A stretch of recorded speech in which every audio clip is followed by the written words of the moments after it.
बिगड़ा समय, ऐसी घड़ी आ जाती है जिसको कोई ठीक नहीं करे। भगवान ठीक करता। भगवान कहाँ मिलेंगे? संत के। जहाँ संत है वहाँ भगवान है। हरि कब मिलते हैं भाई? संत मिले तब हरि मिले। यूं सुख मिले न कोय, ये दर्शन से दुर्गति मिटे। मन अति निर्मल हो, मन में निर्मलता आ जाती है। वो अपने मन में भगवत प्रीति जगा देते हैं। इसलिए कहा है, संतन के संग लाग रे तेरी अच्छी बनेगी। संतों का संग जिनको मिला है उनका जीवन धन्य हो। संतन के संग लाग रे तेरी अच्छी बनेगी। संतन के संग लाग रे तेरी अच्छी बनेगी। संतन के संग लाग रे तेरी अच्छी बनेगी। संतन के संग लाग रे तेरी अच्छी बनेगी।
तेरी बिगड़ी बनेगी। अच्छी बनेगी तेरी बिगड़ी बनेगी। अच्छी बनेगी तेरी बिगड़ी बनेगी। संतन के संग लाग रे तेरी अच्छी बनेगी। संतन के संग लाग रे तेरी अच्छी बनेगी।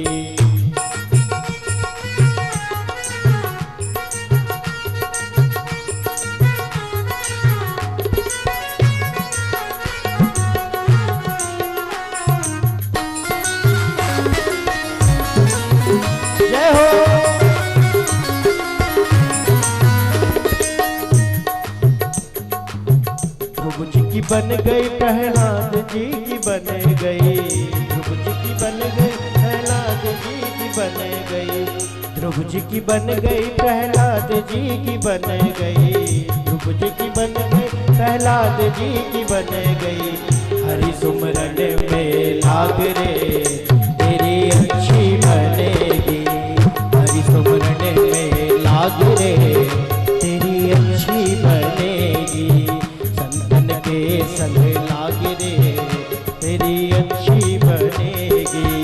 संतन के संग लाग रे तेरी अच्छी बनेगी। जय हो।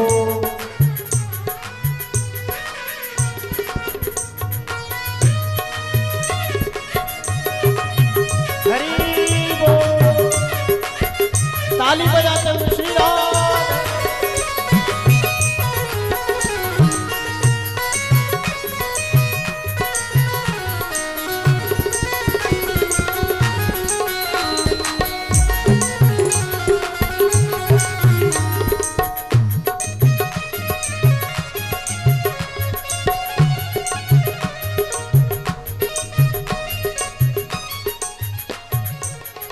संत भगवान की जय। ऐसा राजा परीक्षित जी को जो श्राप मिला, गंगा के किनारे आकर के बैठे और भगवान से प्रार्थना की, प्रभु चाहे आप न मिलो पर आप जिनसे मिल चुके हो ऐसे से तो मिलो।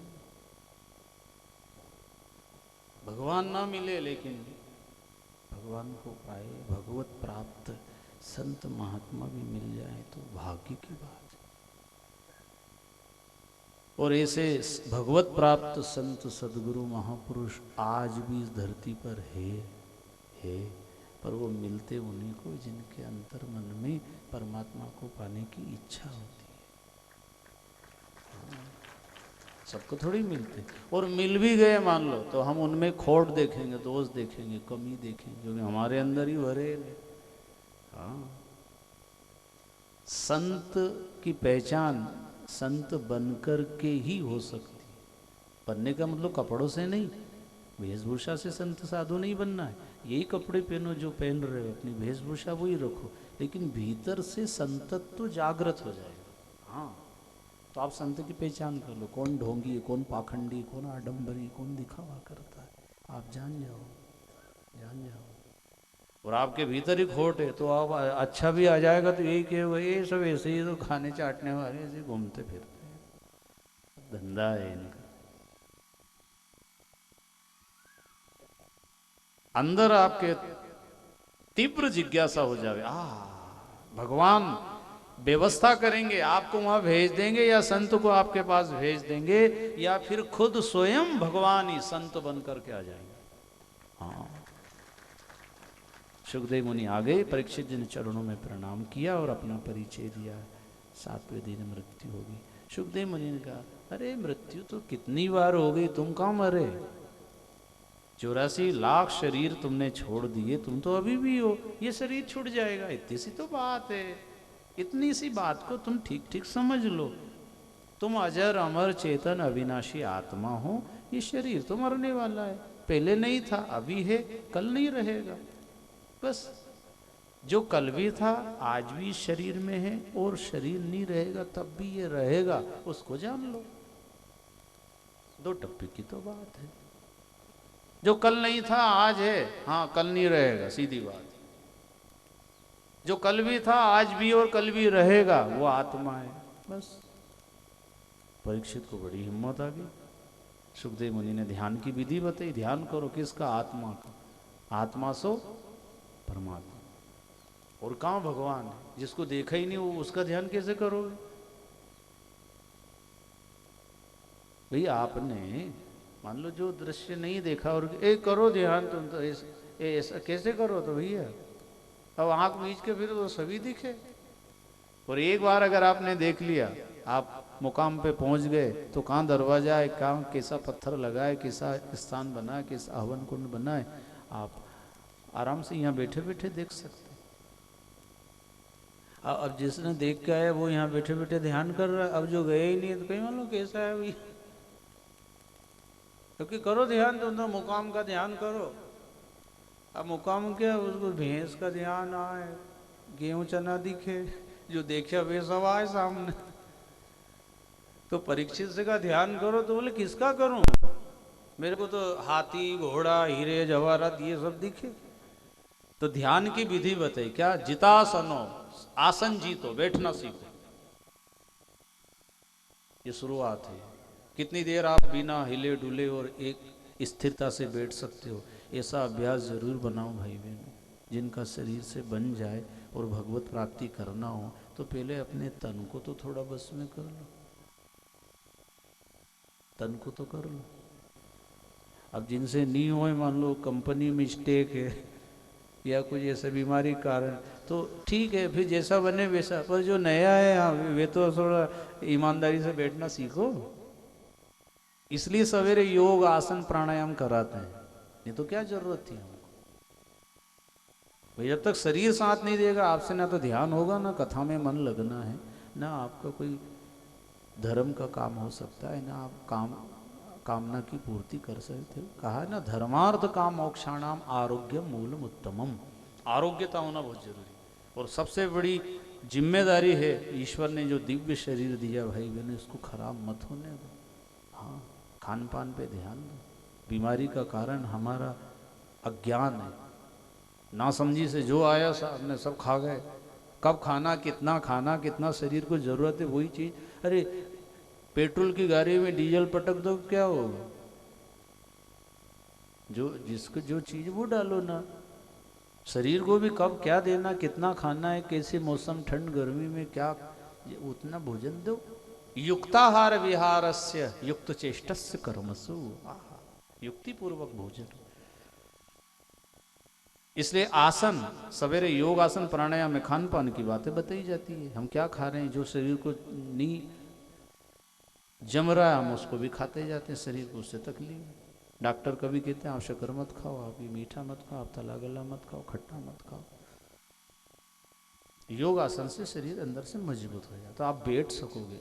इसलिए कहा पहला सुख निरोगी का है। पर ये जो पहले नंबर का उसको ठीक कर लो, और ये पहले नंबर की गड़बड़ हो रहा है ज़्यादा।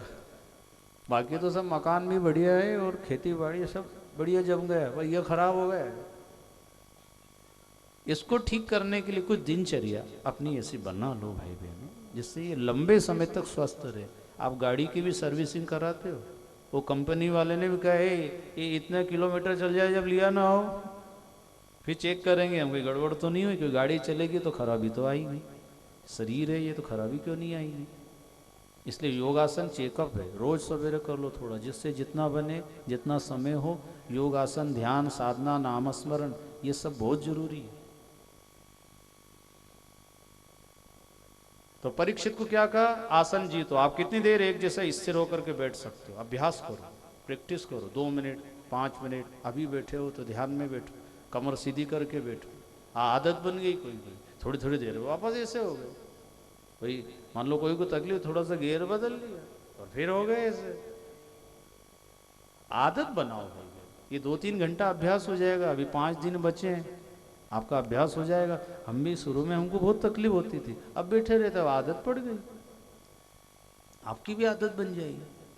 इसलिए भगवान के लिए बैठना सीखो पहले तो।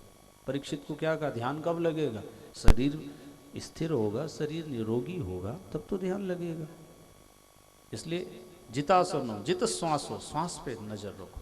कौन सांस लेता है, किसके कारण सांस चलती है, सांस बंद हो जाती है तो कौन सी ऐसी शक्ति है जो सांस नहीं ले रही है, कौन शरीर से निकल गया, ध्यान करो, सांस पे नजर रखो। कौन ले रहा है, कौन छोड़ रहा है, कोई है ऐसी शक्ति। फिर जित संगो, संग जीतो। किन के साथ बैठते हो दिन भर में, किन से बात करते हो।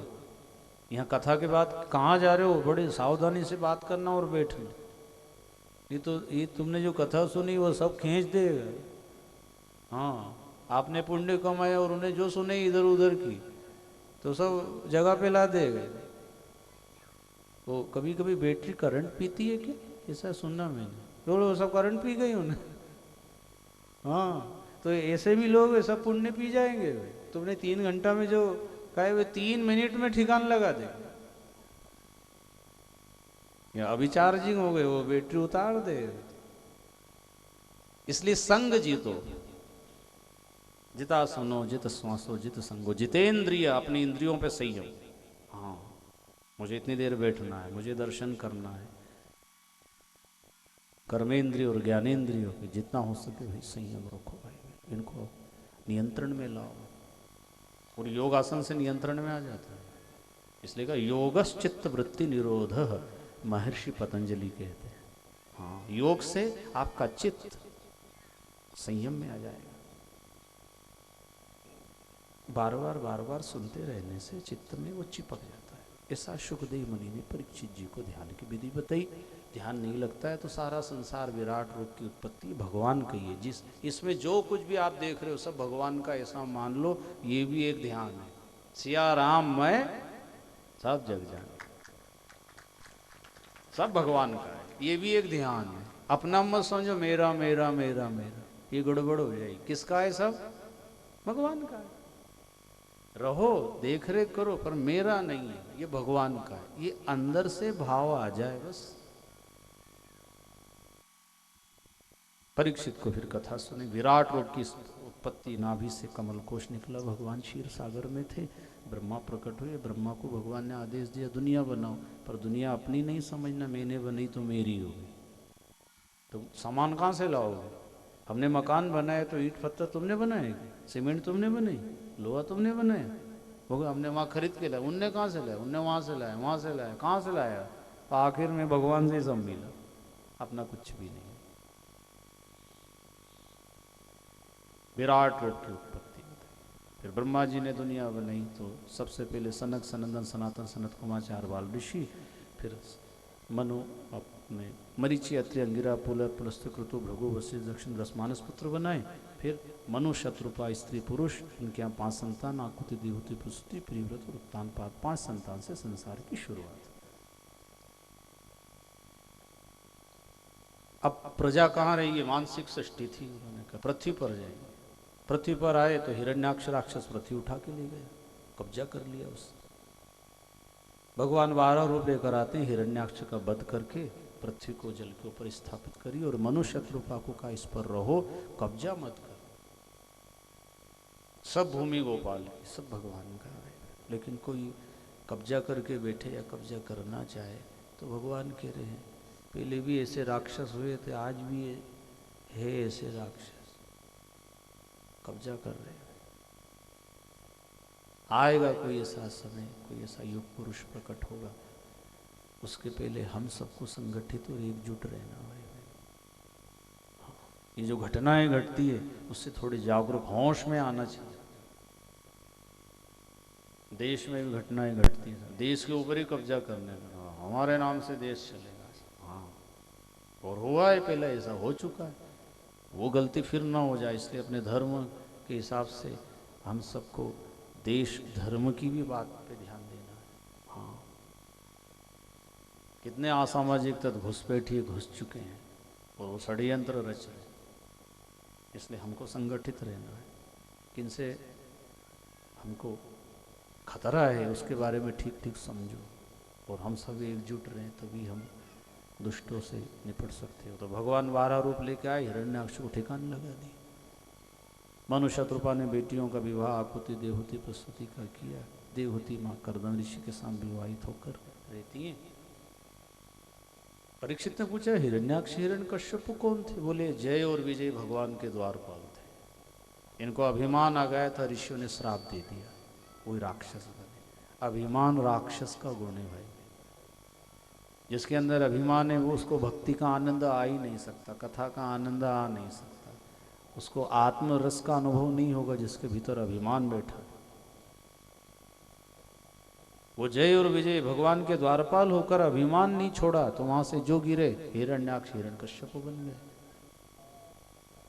बाद में फिर देवहूति माँ कर्दम ऋषि से कहती है आप सतत ध्यान साधना भजन करते हो, आपको क्या मिलता है? ऐसा देवी संसार में जो सुख चाहता है उसको दुख भी मिलता है, इसलिए मैं दुख नहीं चाहता तो फिर सुख भी नहीं चाहता।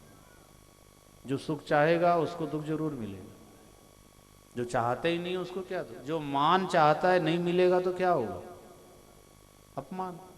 वो जो मान सम्मान कोई चाह ही नहीं रहा है वो किधर अपमान मानेगा? उसको तो कोई चाह ही नहीं थी अंदर से। इसलिए कहा है चाह न कर चिंता न कर, ये चिंता ही बड़ी दुष्ट है। तू श्रेष्ठ से भी श्रेष्ठ है पर चाह करके भ्रष्ट है। कुछ ना कुछ चाह के कारण। अच्छा चाह भले ही रखो अच्छी, जैसे चाय की भी चाह रहती है यहाँ, ये हर जगह तो चाय मिले यहाँ तो दे ही नहीं रहे। ये मैंने मना करी भैया हो, ये तो आयोजक ने तो व्यवस्था करी कथा के बीच में ये चाय पानी हम स्वागत करेंगे, बाहर से आते हैं। हमने कहा भैया 2-3 घंटा थोड़ा सा तपस्या करने दो, प्यास भी सहन करने दो, चाय आप बाद में पिला देना। नहीं बोले हमारे इधर नियम है, हम बीच में चाय भी पिलाएंगे पानी भी पिलाएंगे। तो मैंने कहा भैया मेरे को थोड़ी ये बात कम जमती है, बीच में ध्यान भंग हो जाएगा। तो मैंने मना किया है तो जो भी दोष मेरे माथे भैया हो। नहीं तो आयोजक ने तो शक्कर की बोरे सब लिया है, चाय पत्ती ढेर है, दूध भी ढेर है और सबके लिए बनती है। तो मैंने मना करके अच्छा किया ना कि बुरा किया है? वो कथा में क्या विघ्न आ जाता बीच में, आपकी भी एकाग्रता पे थोड़ा असर पड़ता है। और हो सकता है आप सबको सहन हो जाए पर मेरे को नहीं हो सकता। हाँ, क्योंकि मैं इतना ज़्यादा जानकार नहीं हूँ ना, इसलिए मैं चाहता हूँ थोड़ी स्थिरता से 2-3 घंटे का तो समय दो भाई, थोड़ा सा त्याग करो, प्यास भी लगे तो सहन कर लो ना, ये भी तपस्या में आ जाएगा। अपनी आत्मा के लिए, अपने धर्म के लिए, देश के लिए थोड़ा कष्ट सहन करना भूख प्यास सहन करना, अपमान सहन करना, ये तपस्या बन जाता है, तपस्या बन जाता है।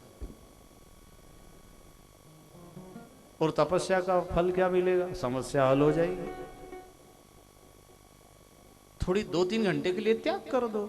माना कि प्यास लगती है, सहन नहीं होता, अभ्यास नहीं है किसी किसी का, लेकिन आत्मा के लिए, भगवान के लिए अगर बैठे हो और आपने थोड़ा त्याग कर दिया तो क्या दिक्कत है? आपको जो शांति मिलेगी, जो शब्द मिल रहे हैं, पानी तो बाद में भी मिल जाएगा, शब्द थोड़ी मिलेगा, चाय भी बाद में मिल जाएगी, पर शब्द अगर चूक गई, आत्म रस से अगर चूक गए तो, चाय का रस तो बहुत लिया अपन ने, पर ये आत्म रस चूक जाएगी। इसलिए आत्म रस के लिए थोड़ा त्याग। अभी ये चिट्ठी आई हमारी, गौशाला निर्माण कार्य जो खातेगांव में चल रहा है, परम धाम गौशाला, उसमें हमारे आदरणीय सत्यनारायण जी लोल रेवापुर के, उन्होंने 500 रुपये दिए। आदरणीय खिरकिया से हमारे श्री गोविंद जी सारण 1100 रुपये, और राम प्रसाद जी मांझू पीपल घटा से 500 रुपये। इन दानदाताओं के लिए जोरदार करतल ध्वनि से अभिनंदन है। त्याग है भाई, आपके त्याग से कोई आपको फर्क नहीं पड़ रहा है, और पर कहीं धर्म में मदद मिल रही है और किसी को लाभ मिल रहा है, गौ माता की रक्षा हो रही है, तो त्याग कर दो, हमको फर्क ना पड़े। इतना अगर हम दे दें, अपने को कोई तकलीफ नहीं आती है, तो बूंद बूंद से घड़ा बढ़ाता है भाई, ऐसे काम चलता है। त्याग करो। तो 2-3 घंटा अगर आपने त्यागा भी है, इसका लाभ ईश्वर देगा। जब बैठक पे हम बैठते हैं तो कोई शब्द, वो आसन सिद्ध हो जाता है, वो कितनी देर में सिद्ध होगा ये सबके अलग अलग है। कोई को बैठते ही मन लग जाता है, हाँ, कोई को थोड़ा 1-2 बीच में भजन उठा पटा कीर्तन, तब फिर हाँ अब ठीक है। सबकी अलग अलग तासीर है मन की। तो सुखदेव मुनि जी ने परीक्षित जी को कहा, माता देवहूति का मन नहीं लग रहा। उन्होंने सुख की इच्छा रखी, एक भवन बनाया, और भवन मन की गति से चलने वाला विमान, उसमें बैठ कर गए। पहले कन्या का जन्म, दूसरी कन्या, 9 बेटियां हो गई। माँ चाहती थी एक बेटा हो जाए, तो करदव ऋषि कहते हैं, देवी भगवान ही बेटा बन के आ जाए, ऐसा कुछ करो ना। ऐसा हो सकता है? क्यों नहीं होगा। भगवान कह रहे तुम मुझसे जैसा रिश्ता बनाओगे, मैं तुमको वैसा सुख देने को तैयार हूँ। संसार से रिश्ता बनाए तो कभी भी धोखा हो सकता है, क्योंकि संसार सदा रहने वाला नहीं है, भगवान सदा रहने वाले हैं। तो भगवान ही बेटा बन के आ जाए ना। तो माँ देवहूति ने कहा ठीक है। जो भजन किया तो 10वें नंबर पे भगवान श्री हरि कपिल नारायण बनकर पुत्र रूप में प्रकट हो गए। बोलो कपिल भगवान की जय। कपिल भगवान आए, माता देवहूति बड़ी प्रसन्न हुई। देखो भगवान ने हमारी प्रार्थना सुन ली। भाई बहन, आज भी अगर आप चाहें, भगवत प्राप्ति के लिए सबको बराबर अधिकार है, लेकिन हमारे अंदर तीव्र इच्छा नहीं है। तीव्र देखो, भगवान ने फिर सांख्य शास्त्र का उपदेश देकर मनुष्य की उत्पत्ति की कथा सुना करके समझाए, मनुष्य किस लिए मिला है, भक्ति के लक्षण बताए। और जिन्होंने भगवत प्राप्ति नहीं की, कथा आती है आगे, शिव और सती का प्रसंग। भगवान शिव भोले बाबा माता सती को कथा सुनाते, पर सती का मन कथा में नहीं था। आपका है मन? नहीं है। कोई कोई कह रहे भैया 4 बज गए रे अब। हाँ, मन लगना चाहिए। शिव जी ने देखा, सती जी से पूछा, देवी तुम्हारा मन कहाँ है? बोले ये सब विमान कहाँ जा रहे हैं? अरे तो दुनिया है, जा रहे होंगे तो कथा सुन। नहीं नहीं, पर ये जा कर जरूर कहीं ना कहीं कार्यक्रम है कहीं। उठी और देखा, पता चला अरे तुम्हारे पिता के यहाँ बहुत बड़ा यज्ञ हो रहा है बृहस्पति सौ नाम का, तुम अभी तक गई नहीं, सब लोग पहुंच गए। हमको तो कोई खबर ही नहीं है। पूछते हो मेरे स्वामी जी भोले बाबा से, कहा देखो मेरे पिता के यहाँ यज्ञ हो रहा है, आप चलो। बोले देवी निमंत्रण नहीं आया। निमंत्रण तो भेजा होगा, पर आप रहते भी तो इतने ऊंचाई कैलाश पर्वत पे, कोई आया भी होगा तो बेचारा रास्ते में से ही। निमंत्रण तो दिया होगा। भोले बाबा कह रहे नहीं दिया और ना देंगे, और अपने विरोध में यज्ञ हो रहा है। कैसे? शिव जी ने फिर पूरी कथा सुनी कि एक बार सभा में तुम्हारे पिता आने में देर होगी, तो मैं ध्यान में बैठ गया। अब मैं ध्यान ऐसा लगा मेरा, तुम्हारे पिता कब सभा में आगे, सबने खड़े होके उनका आदर कर दिया, सम्मान किया। शिष्टाचार्य कोई भी आए तो सम्मान करना चाहिए ये। अब मैं बैठा ध्यान में, अब मेरे को नहीं पता। अब तुम्हारे पिता की नजर मेरे पे पड़ी, जो बैठा हुआ अलग ही दिखे।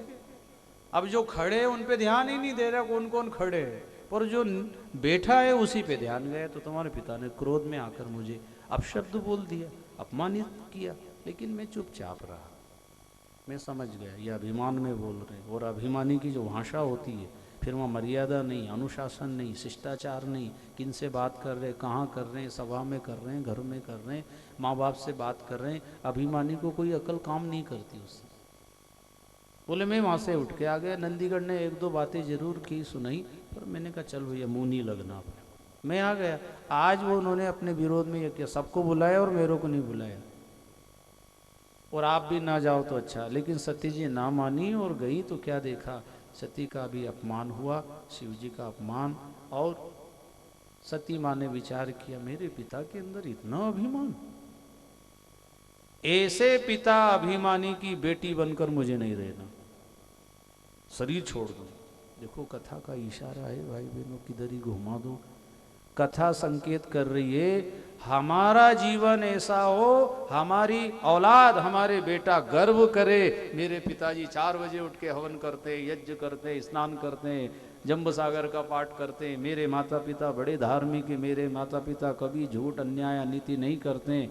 बेटा बेटी को गर्व होना चाहिए, ऐसा हमारा जीवन बने। कई माँ बाप के कारण बेटा बेटी को नीचे देखना पड़ता है, ये शराब पी रही है, चोरी कर रही, हिंसा कर रही है, तो झूठ बोलते हैं, ये तो गलत संगति में बैठे हैं, गलत लोगों के साथ रहते हैं, कि बेटा बेटी को नीचे नजर ना झुक जाए। हाँ, माता सती ने कहा मैं शरीर को छोड़ूंगा, ऐसे पिता की बेटी बन के जिंदा नहीं रहूं। इतने दुर्गुण, इतना अभिमान, इतना अमंगल जीवन जी रहे हैं, और बड़े धार्मिक बन रहे, यज्ञ कर रहे। जो शरीर छोड़ा, हाहाकार मच गया यज्ञशाला। शिव जी को पता चला, उन्होंने जटा में से बाल पटका, वीरभद्र प्रकट हुआ, जाओ ये धर्म का काम नहीं, धर्म के नाम पे अधर्म हो रहा है। यज्ञ विध्वंस किया जरा, और दक्ष महाराज की गर्दन पकड़ के मरोड़ के कुंड में स्वाहा कर। अभिमान यही तो रहता है, इसलिए झुकने का नियम है, नमन करूं, नमन करूं, नमन करूं। ये बार बार नमन करने से अभिमान जहाँ ऊपर आया टपक जाए। जैसे कोई अभिमान है ऊपर, वो जहाँ नमन करा टपक गया। भगवान के आगे अभिमान चढ़ा दो, प्रभु ये मेरे को ठीक से नहीं रहने दे रहे, तो गर्दन कुंड में स्वाहा हो गई। बाद में बकरे का सिर लगाया। कथा आप सब जानते हो, शिव जी के पास देवता लोग आए, उनसे प्रार्थना की, उन्होंने फिर दक्ष महाराज को जीवित करके यज्ञ कराया, और कहा मुझे इनसे दुश्मनी नहीं है, इनका अभिमान ऐसा है, आज मेरे को नहीं बुलाया, कल किसी को नहीं बुलाएंगे। धर्म के काम में तो सबको आमंत्रित करो, अपना दुश्मन भी है, आप नहीं बोलो पर दूसरे से कह दो, भैया तू कह देना यार भैया कि वहाँ रेवापुर में कथा चल रही है, तुम जरूर आओ, पधारो, सबको बुलाया। हाँ, धर्म का काम है, ये तो सबका कल्याण चाहता है, किसी का भला और किसी का ना हो, वो धर्म ही नहीं अधर्म है। ऐसे कई धर्म के नाम पर कितना आंदोलन कर रहे बेईमान लोग, और उनका साथ दे रहे, ये कोई धार्मिक है? तिरंगा लेकर के घूमे, वंदे मातरम, जो कभी वंदे मातरम नहीं बोलते वो तिरंगा ले लेके खड़े हैं, बेईमान। ये कोई धर्म है उनका? हम भी भारतवासी, किधर से भारतवासी भाई हैं, तो फिर साथ दो, सब जगह दो। वंदे मातरम बोल नहीं रहे, भारत माता की जय बोल नहीं रहे, तिरंगा लेकर के, और कह रहे भाई हम भी देश के वासी, ये कानून बंद करो, ये कानून हम नहीं मानते। दुकान बंद कर रहे, ऐसे लोगों को नजर में रखो, उनके यहाँ से सामान मत लो, जो देश के गद्दार है, और जो उनका साथ दे रहे उनसे भी बचो, जरूर उनके खून में खराबी है। अरे देश के हित के लिए हमारे पूर्वज बलिदान हो गए, बेचारों ने प्राणों की आहुति दे दी, और वीर सपूतों का तो ध्यान रखो, उनका कैसा सपना था, भारत कैसा होना चाहिए। आज भारत स्वतंत्र है, लेकिन स्वतंत्र भारत में भी हमें स्वतंत्रता नहीं है। ऐसे नीच लोग पता नहीं आगे जाके और क्या करेंगे, इसलिए संगठित रहो, ऐसे लोगों संपर्क तोड़ो। जो इस आंदोलन में जो आगे आ रहे हैं, जो कह रहे हैं हम दुकान बंद, भारत बंद है, उन्होंने दुकानें बंद की है, उनको जिंदगी भर के लिए बंद कर दो कि हमारी तरफ से हमेशा की बंद है, कोई संपर्क नहीं। और अपने जो भाई लोग हैं गांव परिवार में, उनको बोलो वो व्यापार, वो धंधा इनसे शुरू करो, हाँ, ताकि कोई उनसे मदद ना लो। अपने हर गांव में ऐसा रखो, पंचर सुधारने में शर्म नहीं है भाई बहनों, काम करो ना, मेहनत की कमाई करेंगे और अपने लोग अपने पास आएंगे। ऐसी योजना बनाओ। अपने समाज में, अपने गांव में वो सारा कारोबार जो लोग दूसरे करते हैं, देश विरोधी हैं, वो काम अपने गांव में किसी को तैयार 1000 10,000 रुपये दे के भाई तू काम शुरू करिए, मशीन ले, हम तेरे यहाँ काम पूरा गांव के लोग तेरे यहाँ करेंगे। एक नियम अगर आप हम सब बना ले भाई बहनों, तो देश के अंदर सुख शांति आराम से आ जाए। अपना ही खा रहे, अपने को डरा रहे, अपने देश के प्रति उनकी दुर्भावना है, देशद्रोही का काम करते हैं। तो धर्म तो वो होता है भाई मनो जो सबका भला चाहे, धर्म तोड़ता नहीं जोड़ता है। इसलिए शिव जी ने वो धर्म का काम यज्ञ विध्वंस कर दिया सब, और जो जो उसमें शामिल थे सबको ठिकाने लगाया। भोले बाबा के जो वीरभद्र गया ना, तो कोई की दाढ़ी उचकाई, कोई के दांत तोड़े, तो कोई को खोपड़ी में टिकाए, कि सब काम करे उनमें कि तुमको शर्म आना चाहिए, तुम ये ऐसे बेईमान का साथ दे रहे, तुम इसका समर्थन कर रहे हो। अरे शिव जी को नहीं बुलाया तो तुम क्यों आए हैं यहाँ? तुमको कहना था भाई सब देवता का आह्वान करेंगे तो हम आएंगे, आज उनको अलग कर दिया, आज कल उनको अलग कर दिया, तुमको शर्म नहीं आती? कैसे का साथ दे रहे हो? सबको दंड मिला उसमें, यज्ञशाला में जो जो गए थे आचार्य पंडित सबको ठिकाना लगाया भोले बाबा के गण में। इसलिए भाई बहन अच्छा काम करना है, देश के लिए भी करना है, समाज के लिए। ये इतना बड़ा धर्म का आयोजन रेवापुर में 40-50 साल के बाद भगवान ने अवसर दिया है, खूब लाभ लो इसका। पूरा परिवार गांव का आकर के बैठे, सवेरे से शाम तक यहाँ योग कक्षा, हवन, यज्ञ, कथा, सत्संग, कीर्तन, पूरा पूरा लाभ लो।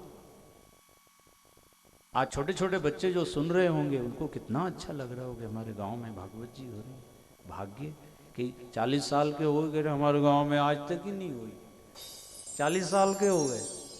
अब ये भाग्यवान छोटे छोटे बच्चे, कथा ध्रुव जी महाराज जी की आ रही है। 5 साल का बच्चा ध्रुव अपने पिता की गोद में जाकर के बैठा, तो सौतेली माँ ने उठा के नीचे फेंक दिया, जा तपस्या कर, भगवान मिले तो वरदान मांगा। ध्रुव जी महाराज रोते रोते आए, और सुनीति माँ ने नीति की बात कही, बेटा मत रहो, बुरा मत मानो, भला ही है इसमें। अच्छा हुआ जिस पिता की गोद में बैठा वो तो नाशवान गोद थी बेटा, एक दिन तो उतर नहीं था। अरे बैठ तो परम पिता की गोद में बैठ, जहां से कभी कोई नहीं उतारे। इसलिए तेरे को वहां से फेंका, तो दुखी मत हो, तू क्यों बुरा मानता है? हाँ माँ, अब भगवान का मिलेंगे बेटा, तपस्या करने से मिलेंगे, पर उसके पहले कोई संत गुरु मिलते हैं, वो भगवान का परिचय देंगे। तो मैं जाता हूँ, जंगल में गए, नारद जी मिल गए, ओम नमो भगवते वासुदेवाय मंत्र की दीक्षा दे दी। ध्रुव जी महाराज ने जो जप शुरू किया, तो कहते हैं 6 महीने भी पूरे नहीं हुए, और भगवान श्री हरि नारायण ध्रुव जी के दर्शन करने के लिए आए, देने नहीं, दर्शन करने आए। ध्रुव जी ध्यान में एक पांव पे खड़ा हुआ है, हाथ जोड़ करके ओम नमो भगवते, ओम नमो भगवते, बस रटन जो लगे उस खाना पीना छोड़ दिया। हाँ, भगवान बैकुंठ छोड़ के आ गए। अब ध्रुव जी आंख ना खोले, भगवान ने कहा भाई मैंने तो दर्शन कर ली, पर ये भी तो मेरा दर्शन कर ले। तो ध्यान हटाया माया से, जो आंख खुली तो वो स्वरूप सामने जो हृदय में था। ध्रुव जी महाराज को भगवान ने गोदी में बिठाया और गाल से संग स्पर्श कराया, वेद वाणी प्रस्फुटित हुई। ये सजीव झांकी, भगवान श्री हरि नारायण भी आपके बीच पधार गए हैं। हमने मूर्तियों के दर्शन किए, लेकिन ये सजीव मूर्ति ऐसा आपको देखेंगे, आपको सुनेंगे, आपको आशीर्वाद देंगे, ऐसी भावना से दर्शन का लाभ लेना कि ऐसा स्वरूप ध्रुव जी महाराज जी 5 वर्ष की अवस्था में जब भगवान की प्राप्ति कर लेते हैं, कहा बेटा इतनी कम उम्र में तूने संतों के वचनों पे विश्वास कर लिया, और आज मैं तुझे दर्शन देने के लिए और दर्शन करने के लिए आया हूं। अभी तक मैं ब्रह्मा जी को भेज देता था, जा भैया वरदान दिया, लेकिन आपकी तपस्या देख करके मेरे से रहा नहीं गया। छोटा सा बालक, और इतनी तेरे अंदर गुरु वचनों पे निष्ठा है, आज मुझसे रहा नहीं गया, बोल तेरी क्या इच्छा है। ध्रुव जी कहने लगे, प्रभु मेरी तो कोई इच्छा नहीं बची, आप मिल गए तो सब इच्छा पूरी, क्योंकि संसार का सुख पाएंगे तो दुख भी मिलेगा, इसलिए मुझे कुछ भी नहीं चाहिए। तो भगवान ने कहा मैं अपनी तरफ से बिना मांगे तुम्हें 36,000 वर्ष तक संसार का सुख भोगो और मृत्यु भी आए तो डरना नहीं, ये भजन करते रहना, मृत्यु का दुख तुम्हें नहीं होगा और मृत्यु तुम्हें कभी नहीं सताएगी। और मृत्यु आवे तो उसके सिर पर पैर रख करके, ताकि उसका भी सम्मान हो जाए। और विमान में बैठकर ध्रुव लोक आ जाना, ध्रुव तारे की तरह सदा अटल चमकते रहोगे। आज भी वो ध्रुव तारे का दर्शन होता है। भगवान आशीर्वाद दे के अंतर्ध्यान होते हैं। ध्रुव जी आए, उनके पिता को जब पता लगा, उन्होंने फिर कहा, बेटा तूने अपना जीवन धन्य बनाया, आज मेरे को बड़ी खुशी है कि तुमने भगवान का साक्षात्कार कर लिया। आज मैंने तेरे दर्शन करके अब मैं भी भगवान के दर्शन करूंगा। अब राजपाट तुम संभालो। ध्रुव जी ने सत्ता संभाली और अपने पिता की भक्ति साधना करते हुए देखकर उन्हें बड़ी प्रसन्नता हुई। ध्रुव जी महाराज जी ने भी राजपाट संसार का सुख भोगा, गृहस्थी रहे, परिवार वाले रहे। उनके 2 पुत्र, 1 पुत्री थी और उन्होंने भी संसार में रहते हुए संसार के सुखों के साथ भगवान की भक्ति साधना करके वो परम सुख पाया। भाई बहनों, जो आपको कथा में शुरू में कहा, सुख सब चाहते हैं लेकिन फिर भी दुख आ जाता है, क्योंकि हम सुख चाहते हैं जो मिलावट वाला है।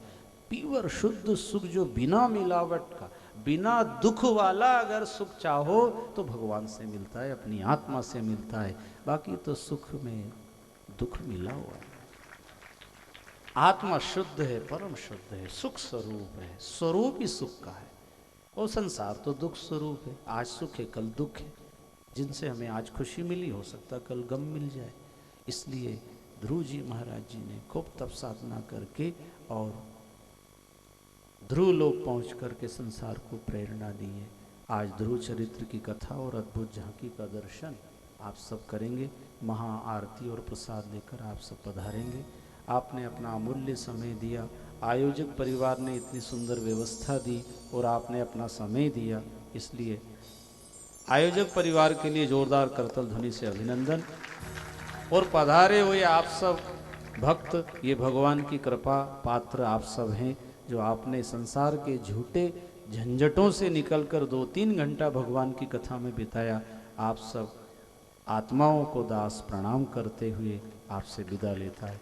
अच्युतम केशवम राम नारायणम कृष्ण दामोदरम वासुदेवं भजे श्रीधरं माधवं गोपिका वल्लभं जानकी नायकं रामचंद्रं भजे।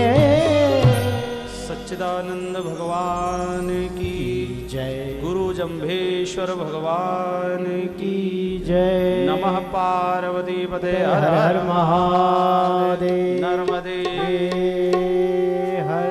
बोलो भागवत भगवान की जय। बोलो नर्मदा मैया की। की जय। आइए हम आप सभी महादिव्य आरती में प्रवेश करें।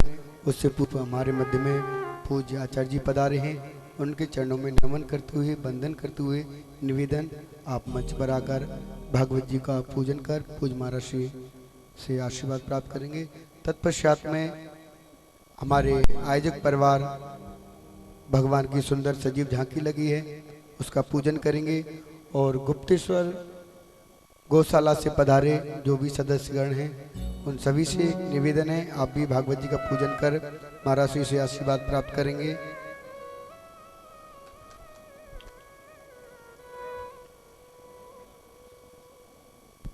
और कल हम आप सभी प्रातःकाल 6 बजे से और 7 बजे तक योग कक्षा में पधार कर सुंदर योग की शिक्षा प्राप्त कर अपने मानव तन को स्वस्थ करें। आप सबसे निवेदन, आप सभी अधिक से अधिक समय से पधारें।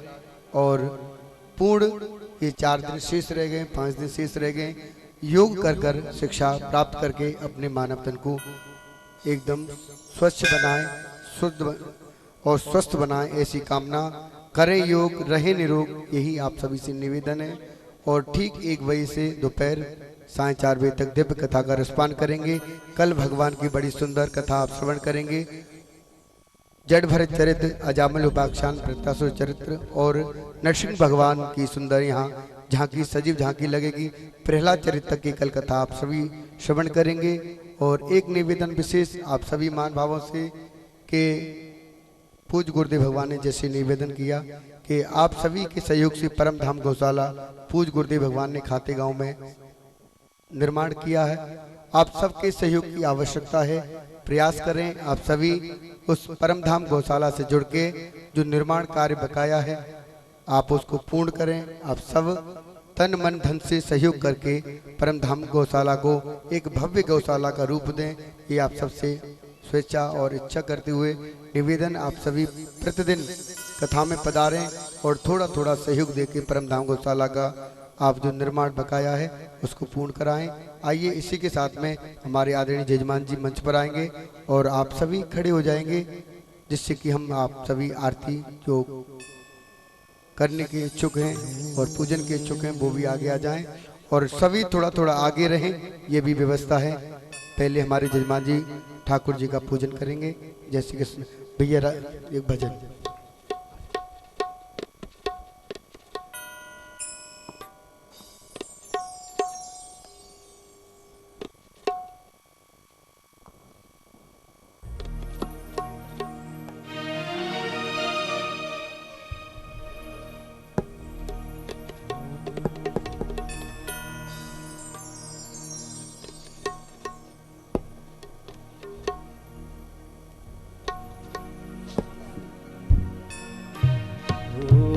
कृष्ण गोविंद गोविंद गोपाल नंदलाल, कृष्ण गोविंद गोविंद गोपाल नंदलाल, कृष्ण गोविंद गोविंद गोपाल नंदलाल, कृष्ण गोविंद गोविंद गोपाल नंदलाल, कृष्ण गोविंद गोविंद गोपाल नंदलाल, राधे गोविंद गोविंद गोपाल नंदलाल।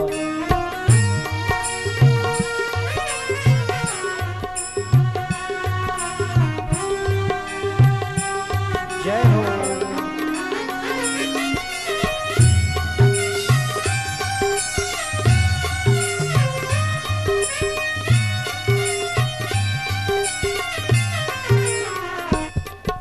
गोपाल नंदलाल, हे गोपाल नंदलाल, गोपाल नंदलाल, गोपाल नंदलाल, हे गोपाल नंदलाल, हे गोपाल नंदलाल, गोपाल नंदलाल, हे गोपाल नंदलाल, गोविंद गोविंद गोपाल नंदलाल, राधे गोविंद गोविंद गोपाल नंदलाल।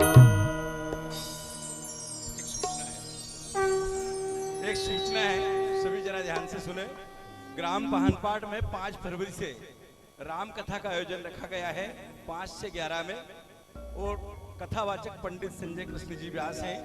सभी से मैं आवेदन करता हूँ, निवेदन करता हूँ, हाथ जोड़कर प्रार्थना करता हूँ सभी भक्त पधारे और कथा और सत्संग का लाभ लें। सभी पास में आ जाइए, भगवान जी की आरती होने जा रही है। ओम ज्वाला मालिन्यै नमः, सर्वोपचारार्थे गंधाक्ष पुष्पाणिं समर्पयामि। ओम चंद्रमा मनसो जातक्षोम सूर्यो जायत, श्रोत्रात्रा यक्ष प्राणिष मुखादग्निरजायतः। तुम पालन करता स्वामी, तुम पालन करता, मैं मूरख खल कामी, मैं मूरख खल कामी, कृपा करो भरता। ओम जय जगदीश हरे,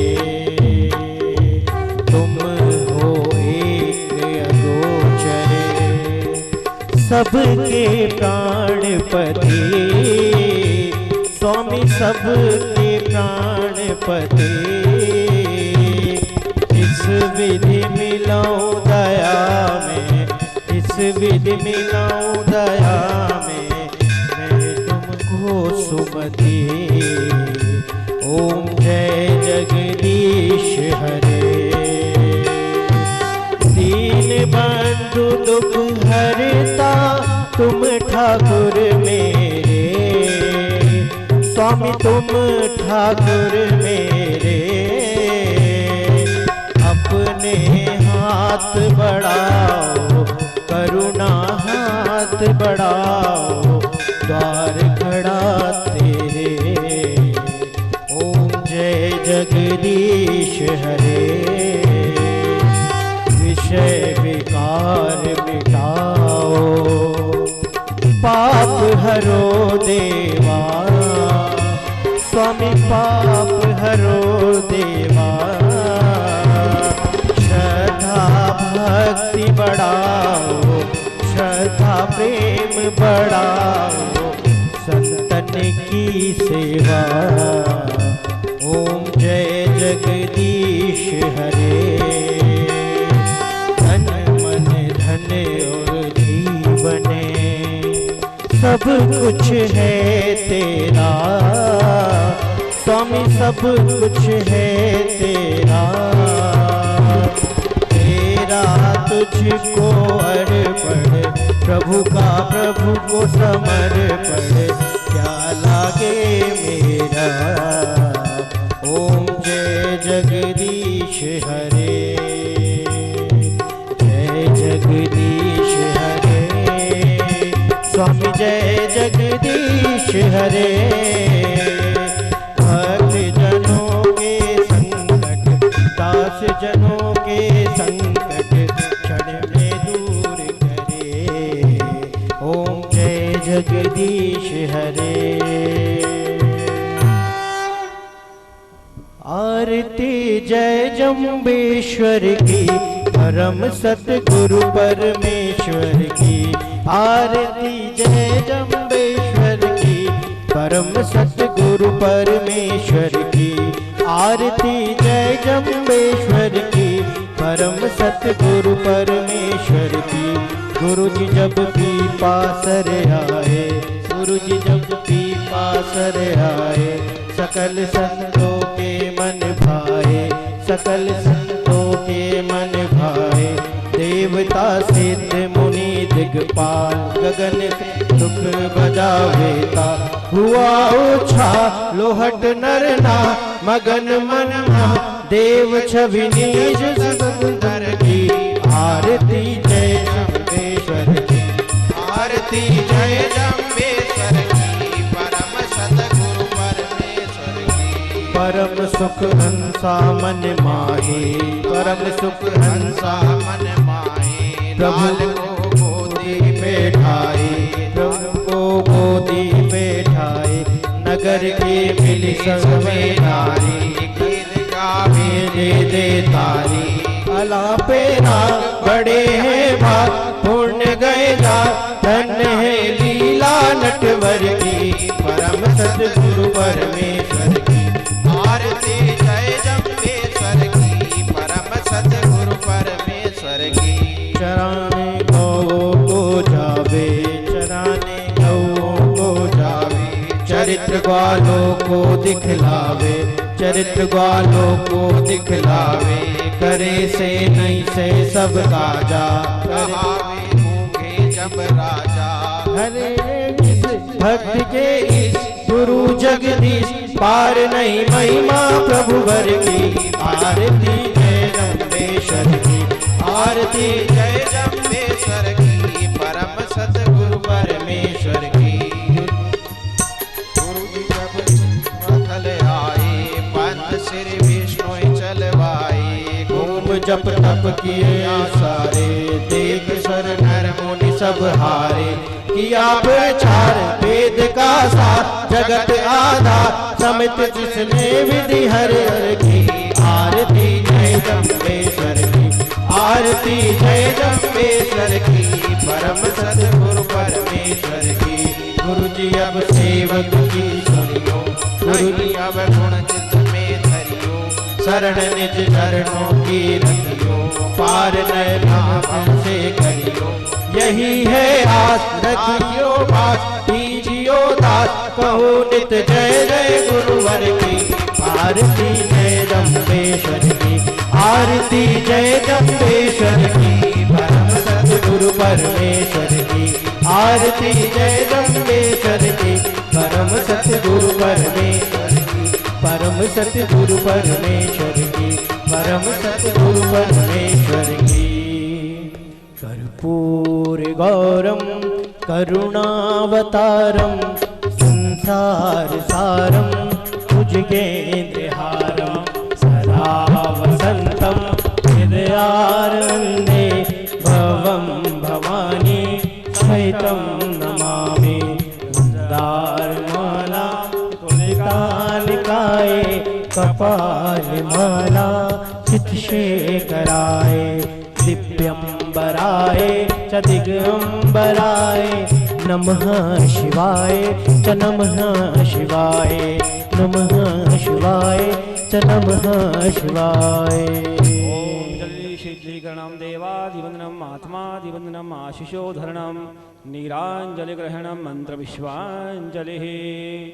ओम यज्ञेन यजमेजन्त देवास्तानि धर्माणि प्रथमान्या सन्नाते हनाकं महिमानः सचन्द्र पूर्वे साध्याः सन्ति देवाः।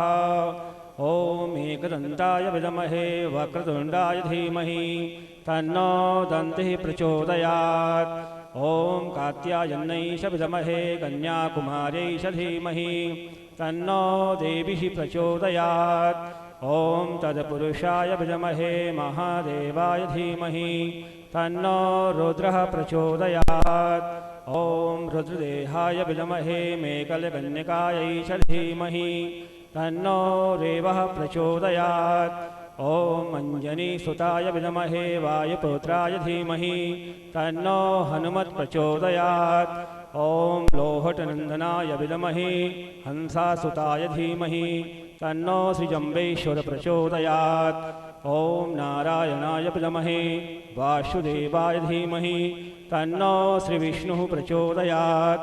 ओम नाना सुगंध पुष्पाणि यथा कालोद्भवानि च पुष्पांजलि मया दत्तो गृहीणां परमेश्वर मंत्र पुष्पांजलिं समर्पयामि। सभी भगवान जी को पुष्पांजलि अर्पण करेंगे और सभी अपनी जगह पे एक परिक्रमा लगाएंगे। ओम सुप्ताशासन परिधयश्री सप्रथमिदः गताः देवाजय गंधनवानाय वधन पुरुषं पशुम्मा। बोलो श्री वृंदावन बिहारी लाल की जय हो। काशीपति विश्वनाथ भगवान की जय हो। हनुमान जी महाराज की जय हो। नर्मदा मैया की जय हो। जम्बेश्वर भगवान की जय हो। सभी दोनों हाथ ऊपर बोलेंगे धर्म की अधर्म का प्राणियों में विश्व का सत्यनातन धर्म की वस्ती नगर की गौ माता की भारत माता की माता पिता गुरुदेव की भक्त और भगवान की संत समाज की आज के आनंद की नमः पार्वती पते हर हर महादेव नर्मदे हर। जय जय श्री राधे जय जय श्री राधे जय जय श्री राधे श्याम। कृपया सभी शांति बना रखें, सभी आरती एवं महाप्रसाद देकर जावे।